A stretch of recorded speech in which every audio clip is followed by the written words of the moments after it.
You're listening to ResultsLeader.fm. Being a thought leader is easy. Getting results is hard. This show is for the results leader who lives and dies by their results. Here is your host and Chief Results Leader, Jonathan Rivera. Yes, y'all. It's time once again for another ResultsLeader.fm. Welcome to the only show on the internet dedicated to the men and women who are getting results for their clients. As always, we have another amazing interview today. U.S. Navy veteran, chief agronomist at Gold Label Growers, and expert in controlled environment agricultural systems, Marty Gold joins us. And I think this is a mouthful, man, but we're really going to talk about results leadership, building a team, being vulnerable, and being more humble in today's interview. Let's jump in. Marty, welcome to the show. Are you ready to rock this thing? Yes, absolutely, John. So let's give our listeners a quick win. What book have you given most as a gift? That's easy. It's The Little Black Book of Entrepreneurship. It's written by this gentleman named Fernando Triestabes. It basically gives a brief overview of entrepreneurship and all the trials that come with that and some of the characteristics you're going to have to develop to be able to overcome some of the obstacles you're going to encounter when you're building your business or basically starting any new endeavor professionally. So it's great insight. That is the first time I hear of that book. Thank you for that. And Speaking of obstacles, why don't you tell us a story of how an apparent failure set you up for later success? Absolutely, John, I can do that. So I had a big one. It taught me adversity and perseverance and pivoting. And so in 2016, I was generating about $80K a month in revenue for my business, but I kind of had a lone wolf mindset. I created systems that relied on me showing up every day to execute this, but it created a house of cards for me and my family, and my business ultimately failed because of it. In the summer of 2016, I was diagnosed with a brain tumor, and in the shock that comes with that kind of news, I started to lose focus in a few major areas of my personal and professional life. I didn't have personal relationships to count on. I really kind of just kept to myself, and it made me feel like I was resilient, but it also set me up for failure because when you're dealing with all of those trials and the chaos that comes with it, you have to have a team to rely on. You have to have a network of friends and family and coworkers that you can delegate to and that you can trust to carry the ball when you're going through things like that. And when you create a moat around yourself and isolate yourself like that, basically everything falls apart because if you're the linchpin, nothing can continue to operate. And it basically put me in a situation where my relationship started to fail. I ended up separating from my spouse and losing my family in November of 2019. And I was about to have my tumor removed, and then COVID hit and everything was thrown into chaos. I had my surgery postponed 3 times in 2020 while not knowing how or when I'd be able to meet clients again. This gave me time to focus on the bigger picture and what I truly wanted out of my life, though, a little self-reflection. I had the tumor removed successfully in late 2020, and once I was recovered, I dedicated myself to rebuilding my consultancy again. All of 2021 was a lesson in humility and self-reflection. I was doing much better recruiting clients than I had before COVID. However, I felt like something was still missing. After a lot of personal development exercises and coaching over the last 2 years, I decided to pivot and dedicate my time to a goal I've had since 2015, which was to launch Gold Label Growers, because before that, for about 20 years, I'd been doing small business consulting, writing business plans, building websites, marketing, outsourcing marketing for SMBs, stuff like that. So basically, my coach helped me discover my true passion and to pivot my focus towards that. And our first value proposition is to build gardens in residential locations, growing custom crops for the owners, then building relationships with local culinary clients. Our next goal was to scale and create larger gardens and farms at schools, parks, food banks, and other public locations. And basically the synergistic value proposition for the company is to offer free custom crops to school districts, community services, while offering high quality produce to like grocery stores, restaurant clients, CSAs, farmers markets, stuff like that. And so that's what I'm doing. Knowing when to pivot and not being afraid of failure is the moral of that story, because perseverance can often lead you to overcoming adversity, which at the very least will provide you with the tools and perspective that will set you up for success. the next time you're faced with similar trials. But failure, humility, and a humble mindset create opportunities for success is what that taught me. So There's a couple things that I'd like to speak about there. yes, sir. And the first one is when he says, yes, sir, he's a military man. So you were in the Navy. I mean, we spoke before. Yes. And Navy doesn't function with one guy. No. Every guy has a job, and you got to know your neighbor's job. And so how come you come out of that environment where the team is so strong? What makes you go into a shell when you do your own thing? Because it's kind of funny that, when you're forced into that environment I'm introverted by nature, but in the military, I was forced to be extroverted. I was forced to learn public speaking. I was forced to learn a lot of those traits that make you a good leader. I went to first line leadership. I've attended a lot of different trainings in that regard. But when you don't have that paradigm and you don't have that infrastructure there to support you and kind of force you into that role, you basically revert to survival is what you do. And I felt like I couldn't count on certain people to execute the same way I would or to the degree I would. I felt like I might be the only guy that could wear all the hats at the time, and your ego starts to play a role in that, because when you do hire people on, they don't perform. It's not their business. Even if you give them ownership, it's not their business. So at the end of the day, you have to be there to pick up the slack, carry the ball. And I just found it more self-reassuring to do those roles myself is what it was. And it took a lot of, it took my brain tumor, basically. It took cancer to show me that that's not how you can operate through life. You can sustain that for a few years. You can get away with it for the better part of a decade. You can make people think you're capable of all things, but eventually that will be tested and you will probably not come out the other side looking your greatest. So, yeah. No doubt you're doing all the work. Yeah, absolutely. Yeah. So speaking of, what kind of work did you do with your coach to realize it was time to pivot and time to chase a dream and that was okay? Like, what kind of mental work did you have to go through there? I have to revert this all back to, I've tried to soul search and figure that out. My grandfather was a farmer. I've kind of had gardening and farming in my blood, but I resented it growing up. But then I found through COVID and through, my treatment and everything that it was one of the most therapeutic actions and activities that I could partake in. And so through that and through COVID, I basically said, even if everybody stops spending money on business development, even if everybody stops spending money on websites and marketing plans and everything like that, you still eat. We saw this with the supply chains. We saw that with a lot of the infrastructure crumbling, or being tested, that we need more local sources of food. And then I paired that with my passion of gardening, which was therapeutic for me at the time. And I said, this is a no-brainer.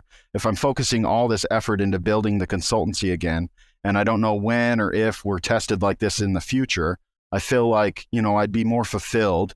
And at the end of the day, I could still eat and serve my local community, worst case scenario, if I pursued this endeavor. And so that's what led me down that path. What would you say is the most worthwhile investment you've ever made? The most worthwhile investment? It would probably be... Probably. I believe it's just self-development. I believe continuously learning. That's probably been the best investment I've made over the course of the last few years, but over the course of my life. I read a lot. I read every day. That didn't stop while I was sick. I just focused on my shortcomings, and I want to be a better person tomorrow than I was yesterday, because I want to be the man for my kids and the person for my spouse and the leader for my team that I needed when I was in that weak position and I didn't have it. So I think that focusing on self-development is the most worthwhile investment somebody can have. I'm not sure if I heard you correctly, but did you say that you focus on your shortcomings? In other words, strengthening your areas of weakness? Yes, absolutely. Yeah. When somebody points out that, hey, you know what I mean, you're deficient in public speaking like right now, or you're not being, the greatest leader, or, just whatever it might be, I kind of hyper focus on it and dive into that subject and try to figure out, okay, where was it just a criticism that was meant to be helpful, and where were they just trying to be facetious? And that's pretty much where I go from there. So what do you say to the people out there?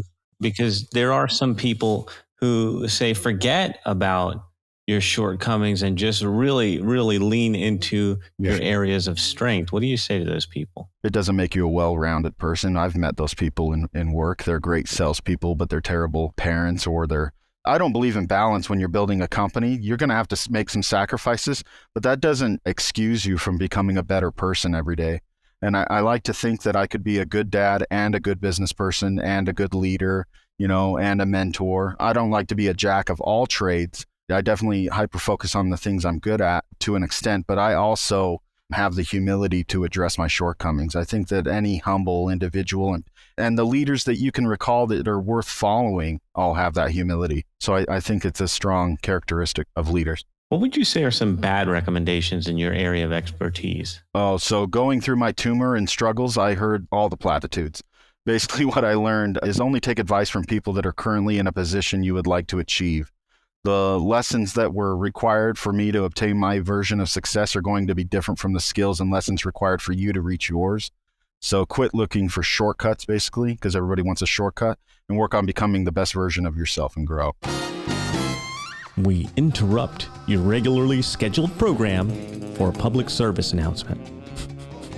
We're going to get right back into this show, but I wanted to ask you a question. If you have been listening to the show for any amount of time and you've picked up even one single tip, then I need your help. Get the word out. Tell people about resultsleader.fm. Share it on social media. Share it on your email. Share it anywhere. Hashtag resultsleaderfm. Now let's jump back into the interview. Here's a big one, Marty. Yes, sir. Why do results matter? No, that's an easy one because results are the report card for the value you've provided to others. Any savvy person knows that whatever you accomplished 5 years ago is worth less than what you've accomplished this year. You can see this in business, fame, or academia rather. So you must be continuously growing and providing value to others to remain relevant, or you'll eventually fade into obscurity. In your words, what's it mean to you to be continually growing? Because I hear you saying that it's kind of like a repeating mantra. Yeah, it is kind of a mantra of mine, absolutely. So I think it's different for everybody else, and you can't just read a bunch of self-help books, but you really got to dive deep and discover the things that you admire in others and try to become that. And so that, I guess, continuously improving could mean a lot of things to different people, but for me, it means working on being a more loving and kind, caring individual, somebody that would mentor somebody that might not deserve it. And so I'm always looking for ways that I can improve the areas of my life in ways that I would have benefited from in my past. So that's how I'm always continuously growing. And that makes you face hard truths about yourself. And it also makes you kind of deal with those things that you might sweep under the rug that exacerbate in your relationships and professional career. In the last 5 years, what new realization has helped you get better results for your clients? Yeah, that's easy. Being humble and honest. Trying to provide everything your client wants or needs isn't good for you or your clients in the long run. Eventually, you have to be honest with yourself and then maybe let somebody else might be a better fit for what they're trying to accomplish. This kind of brutal honesty might not pay off for you in the short term, but it will salvage your reputation and provide an opportunity to possibly work together in the future. So you just have to be honest with yourself. What area of your business would you like better results? Networking. That's my largest shortcoming. One of my biggest shortfalls is building genuine relationships with professional acquaintances that go beyond the occasional hello. I have to continuously push myself and force myself out of my shell to open up and have deep conversations and connections with others. So how are you doing that? How are you forcing yourself out of your shell to have those deep conversations? When I notice I'm cutting it short, you know how you meet professional acquaintances and maybe they're a connection that'll benefit you, or maybe they're not, and you could help them in some way. But you say hello, how you been, and you're just ready to get on to the next item on your to-do list or get back to whatever you were doing, and everybody falls into that. And I have to continuously remind myself, hold on, this is a human. They're going to remember how you made them feel, not what you said. So, take 5 minutes of your time and be interested in what's going on in their life and try to recall some kind of advice or maybe a contact you could throw their way or something that could help them on their journey. Because I think if more people did that, we'd have a much more cohesive world, basically. People cared and listened? Yeah, I think it's really valuable. Yeah, and people don't do it enough these days. Everybody's kind of caught up in their own stuff, So how do you network? How do you meet new people in this world? I think post-COVID, it's a lot of virtual stuff. It's a lot of, podcasts recorded like this. I think it's, if you can get to some kind of convention or some kind of networking activity, then go do that, pursue those things. But I think more and more you need to build connections and value online. And what I see a lot of people doing is saying, this is what you should do to fix this, and not, hey, here's a story of something I've been through and what I did to solve that. I think that connects and resonates with people a lot more than just saying, oh, you're broke, go do this. And, it doesn't resonate with people. It might be the right solution for them, but they don't hold on to that advice. So I connect and network through like LinkedIn, Twitter, stuff like that. And then you have private conversations. I don't just, shout out one paragraph and revert them back to my website. I actually try to figure out what their problem is and help them solve that. And that seems to work out great, because then they like more of my content. They also want to communicate with me on a fairly regular basis. And I think it just builds more genuine connections. So that's what I'm doing these days. Now, do you find that easier? Because you said you're an introvert. So I can't picture you running around the chamber mixer. Is the online thing easy for you, or is it still the same drag? What's funny is I have to force myself more online to do it than if I was forced to go to like a convention or a mixer or something like that. There's something about that environment that the military trained me for, and just the environment I grew up in, that I can put on a different hat and wear it for an hour. And basically, there's this funny saying for introverts that you start the day with 5 coins or 10 coins, you could say, and you give them out throughout the day. And when you're out of coins, you're spent. But if you go to a convention like that, I can spend all 5 coins and be just fine and then go home and recharge. But if I'm left to my own devices and I'm on the computer and I'm in task mode and I see somebody say this and I'm like, oh my gosh, that's so ridiculous, or I could help solve this, I tend to push it to the B pile, and then you don't get back to it. And so I find it harder to build those connections and relationships online being an introvert than I would if I would just force myself to go to something I don't want to do. So it's counterintuitive, I know, but yeah, I don't know. That's too good. Yeah. What results are you most proud of? These days, after a lot of reflection in the trials I've been through, my family and team that I'm building, I've learned that the value of surrounding myself with people that complement my shortcomings, and I'm continuously on the lookout for people that can fill my blind spots. You need people that get along with you, basically, but they should also feel comfortable enough to speak up and call you out on something when they see a problem. So I'm proud of that. I have honest communication with my family and team. How do you encourage your team? Like, is your team able to call you out on a thing? How do you encourage them and make that okay? Absolutely. In fact, I get upset if they've been walking on eggshells to not tell me something. That's a problem. And so I say, let's address it right off. Maybe you need a day or two to sit on it. You're worried about, how it might come across. A lot of people are trained that way. Society trains you that way. But I would rather them tell me on the spot that you're a terrible marketer, or you didn't handle that sales call right. And I would rather address it then and there and just have, I don't get hurt feelings when people do that anymore. My ego used to get in the way and I thought I was the best at everything. I absolutely am counter to that now. I just, I embrace it and I say, okay, well, you're bringing up a problem. This is something we did in the Navy. What's the solution? What's your solution? It doesn't have to be the one we use. It doesn't have to be the right one, but you need to address the problem and have an actionable solution or remedy to fix it and address it. And that's what I try to cultivate with my kids, my family, my team, everybody. And they can call me on it too. My children do it all the time. Dad, love and kindness. What are you doing? You know what I mean? Hey, this is too rigid. Oh, okay. Sorry. I was in military mode. My bad. Yeah. Listen, this is why we're doing this, So I do that all the time. I dig it, man. Any parting thoughts you want to share with the results leaders who are listening to us right now? Absolutely. Life is a roller coaster. You're going to be faced with trials and you're going to have to overcome those obstacles, and you're going to have to be humble when you do it. And it's not indicative of your character or, your value as a human person to your family or your team if you fail. Those failures set you up for success later. And so it's so important that you embrace them and have the humility to address it. I think that that's really important, and it's really lacking because people don't want to be called on the carpet. They don't want to be seen as a failure. They don't want to. It just takes humility and responsibility and a little bit of discipline, So I think it's important for you to embrace those down periods of your life and figure out what's the takeaway from this. So that's what I've done. There's no doubt that our listeners are going to want more from you. Where can they get more Marty Gold? Absolutely. I'm on LinkedIn all the time. You can ask me any question. I'll help you with my network or any information that I might have that'll assist you. LinkedIn, Twitter. You could even connect with me on the old Facebook with the rest of the older folks that enjoy that medium. And I'll even give you my cell phone if you need it, man. I just want to help people. I want to build lasting relationships in a network that I can count on in the future. So if anybody wants to reach out to me, you can get me on those social media platforms, or you can contact me at goldlabelgrowers@gmail.com.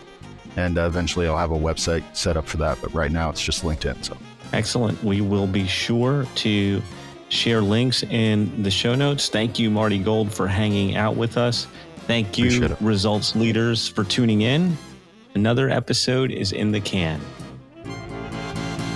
That is a wrap for another edition of resultsleader.fm.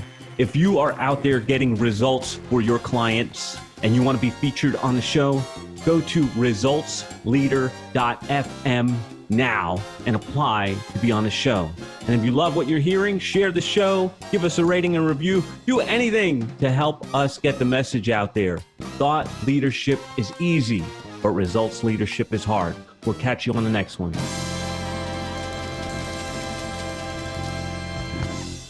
This is thepodcastfactory.com.